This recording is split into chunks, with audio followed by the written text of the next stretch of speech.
വചനം പഠിക്കാനായി ദൈവവചനം അതായിരിക്കുന്ന രീതിയിൽ തന്നെ മനഃപ്പാഠമാക്കാനായി നമ്മളെ സഹായിക്കുന്ന ഒരു പരിപാടിയാണ് നൂറുമേനി വചന പഠന പരിപാടി. നമ്മളത് ആരംഭിച്ചിട്ട് 3-ാമത്തെ വർഷമാണിത്. നൂറുമേനി സീസൺ 3 ആരംഭിച്ചു കഴിഞ്ഞു.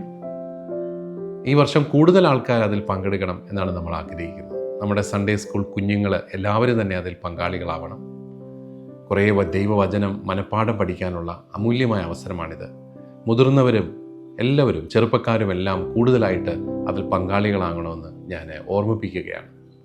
നമ്മുടെ ചെറുപ്പക്കാരെയൊക്കെ നിങ്ങൾ പ്രോത്സാഹിപ്പിക്കണം. ഒരു 10 വചനം പഠിച്ചാൽ പോലും അതൊരു വലിയ ദൈവാനുഗ്രഹമല്ലേ. അതുകൊണ്ട് ആ രീതിയിൽ നമുക്കെല്ലാവർക്കും കൂടെ, പ്രത്യേകിച്ച് കുടുംബ പ്രാർത്ഥനയ്ക്കൊക്കെ ശേഷം ഒരുമിച്ചിരുന്ന് ദൈവവചനം പഠിക്കുന്ന ഒരു പതിവ് ആരംഭിക്കുകയാണെങ്കിൽ അത് നിങ്ങളുടെ എല്ലാവരുടെയും കുടുംബങ്ങളിൽ വലിയ ദൈവാനുഗ്രഹത്തിൻ്റെ കൃപയുടെ അനുഭവമായിട്ട് മാറും. അതിന് ദൈവം നിങ്ങളെ എല്ലാവരെയും സഹായിക്കട്ടെ. ഈ നൂറുമേനി സീസൺ 3 നമ്മുടെ അതിരൂപതയിലെ ആയിരക്കണക്കിന് ആൾക്കാർക്ക് വലിയ കൃപയുടെ അനുഭവമായിട്ട് മാറട്ടെ എന്ന് സ്നേഹപൂർവ്വം ഞാനും പ്രാർത്ഥിക്കുകയും ആശംസിക്കുകയും ചെയ്യും.